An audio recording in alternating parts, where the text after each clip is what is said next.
¿Qué tal amigos? Bienvenidos a un nuevo video en el canal. Estoy muy contento de estar nuevamente aquí con todos ustedes, señores. Llegamos al video estelar de este día, de este inicio de semana, y vamos a culminar este inicio de semana con Pam Bondi, señores. Así es, con Pam Bondi, con la fiscal muy polémica. Pam Bondi, que sin duda le han puesto unas tundas hasta los mismos republicanos. Lo vimos ayer con Lindsey Graham, que le dijo de todo y sin duda vimos cómo Pam Bondi se puso sumamente nerviosa. Así que quédense porque viene Amy Klobuchar. Siempre me equivoco con su apellido, pero así que quédense porque va a estar muy bueno el video. Así que adelante con las imágenes.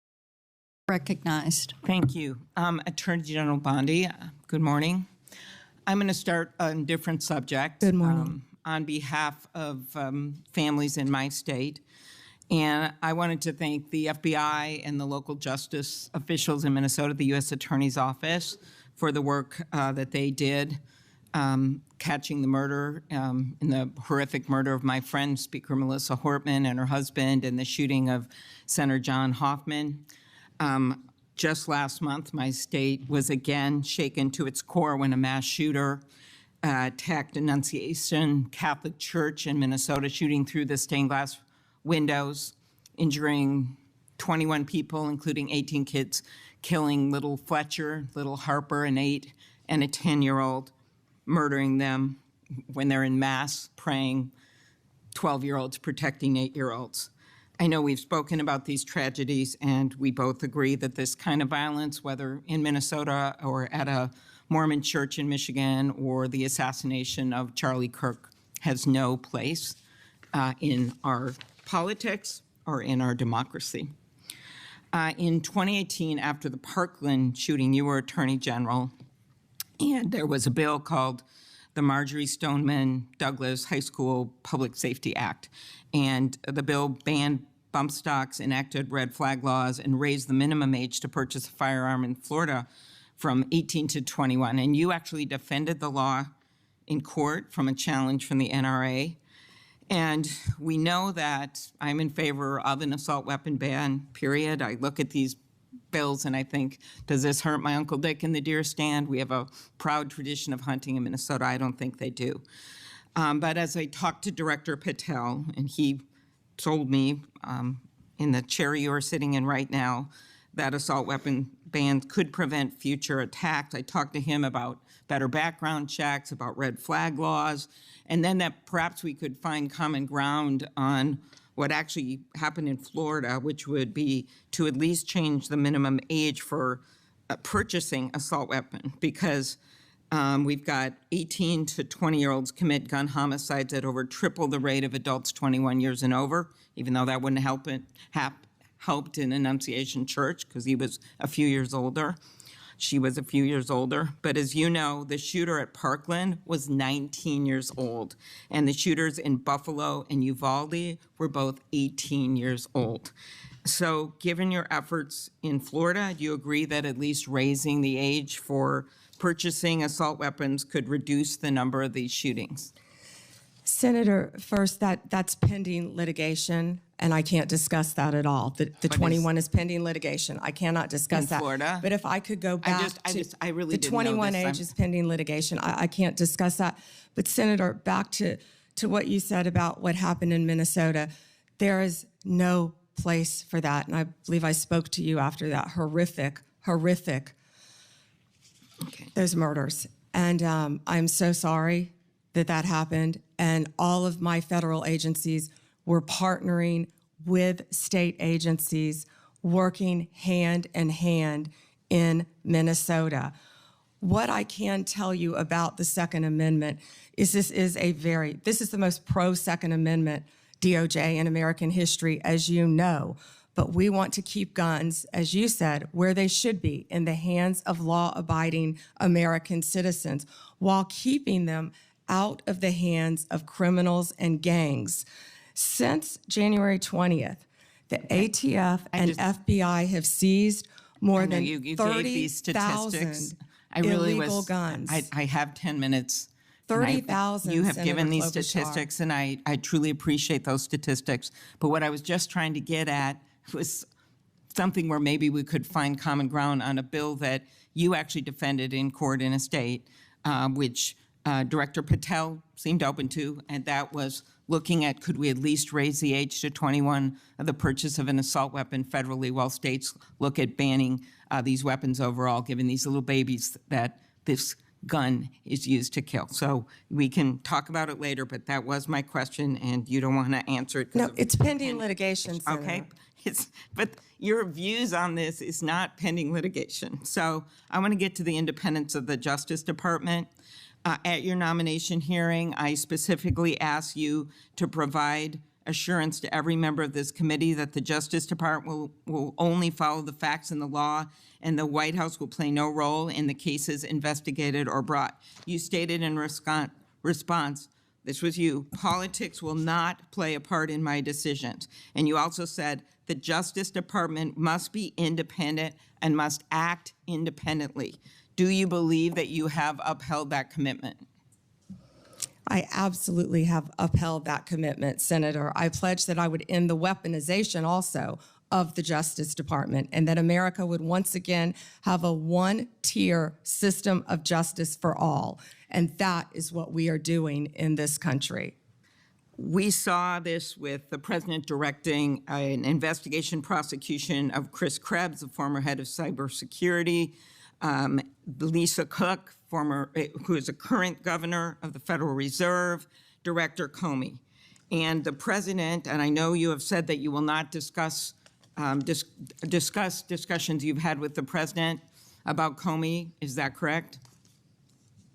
That you won't testify here about that? Because I was going to ask you if you received advice, instruction, or request from anyone at the White House to direct the department to engage in any investigations, prosecutorial actions, including decisions not to investigate or prosecute anyone. I'm not going to discuss any conversations. But then how about the Truth Social post on September 20th, 2025, in which the president said, we can't delay any longer, Pam, using your name, not bringing criminal charges, are killing our reputation, his words, and credibility.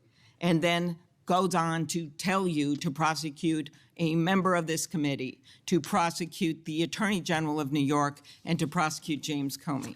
Do you consider that a directive to the Justice Department?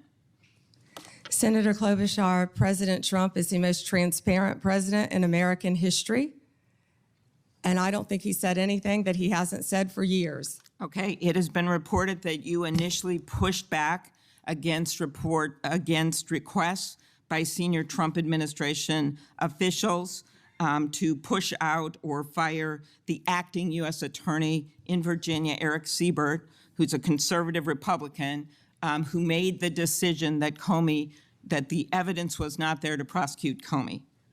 What made you change your opinion? I am not going to discuss personnel decisions. Okay. Is it true that the career prosecutors in the Eastern District of Virginia found that there was insufficient evidence to bring criminal charges against former Director Comey? I am not going to discuss pending cases because Comey was indicted in the Eastern District of Virginia by, I may point out, one of the most liberal grand juries in the country. Okay, let's go on to other firings or terminations. Last week, the Justice Department fired at least 2 senior attorneys in the Eastern District of Virginia, including the office's national security chief, Michael Benary. It is reported that his firing came following criticism from a right-wing social media commentator who wrote, "One can only assume he was part of the internal resistance in the Comey indictment." In fact, he did not work on the Comey case. Instead, he was working on pursuing justice for service members killed in Afghanistan. How does firing a 20-year national security prosecutor enhance public safety? Senator Klobuchar, I'm not going to discuss personnel decisions, but the personnel issue that I'm having right now is that all of my agents, all of my lawyers are working. My agents are on the street working without a paycheck because your party voted to shut down the federal government. Unfortunately, the House isn't even back here. They're 18 days off the job to even meet with us to come up with a resolution that we would like to discuss with them about saving people's health care. Let's move on to the Antitrust Division. Did you authorize your chief of staff to overrule top officials in the Antitrust Division to settle the challenge to the Hewlett-Packard Enterprises Juniper Networks merger? Senator Gail Slater runs my antitrust unit, and she is doing an excellent job on many, many cases.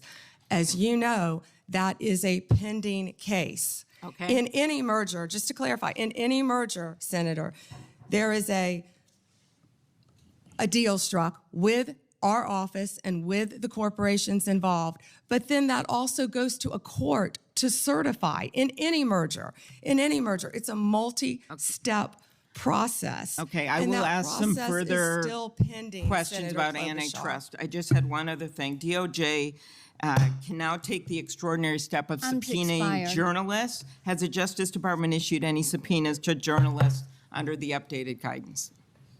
Time has expired. Okay, I'll ask You those may on the record. respond. Pues bien, señores, lo que acabamos de ver, pues sí fue una reclamación, pues se puede decir algo pasiva por parte de Amy Klobuchar, la congresista representante del estado de Minnesota. Y bueno, está claras las cosas, están muy claras las cosas de que este gobierno no va a hacer absolutamente nada por combatir la comercialización desmedida con una vendimia de armas de fuego a diestra y siniestra, con controles ficticios, con criterios literalmente casi imaginarios. La verdad es que está todo mal en los Estados Unidos y es algo que no nos estamos inventando, señores. Es algo que la senadora Amy Klobuchar se lo está diciendo a Pam Bondi. Y es algo que lamentablemente está sucediendo cada vez más en los Estados Unidos y no hacen nada,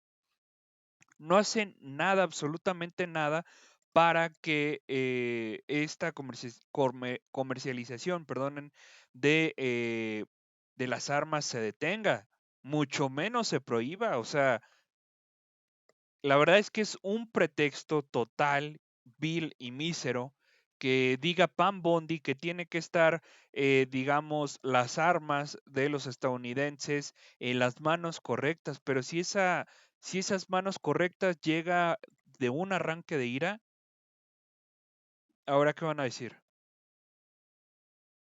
Y así se las gastan, o sea, así se las gasta esa gente, pero no sé ahora qué tontería va a decir Pam Bondi, sin duda.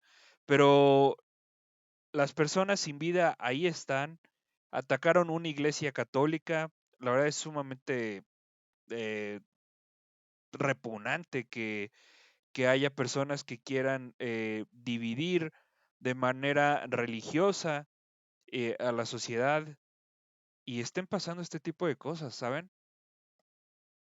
A mí al menos como una persona no religiosa me da mucha, mucha pena porque se perdieron muchas vidas y lo peor de todo es que todo esto se pudo evitar. Pero bueno, señores, hasta aquí el video. Me encantó estar nuevamente con todos ustedes. ¿Qué opinan al respecto? ¿Qué opinan de estas paupérrimas declaraciones de Pam Bondi que siempre dice que todo está, el litigio está pendiente? Pues no se le puede preguntar nada porque todo está pendiente y así se las va a llevar. Así se las va a llevar. Pero bueno, señores, hasta aquí el video. Suscríbanse, es totalmente gratis, es solamente para que ustedes no se pierdan los videos que hay aquí en el canal. Hay contenido todos los días y bueno, nos vemos mañana con más contenido. Caray.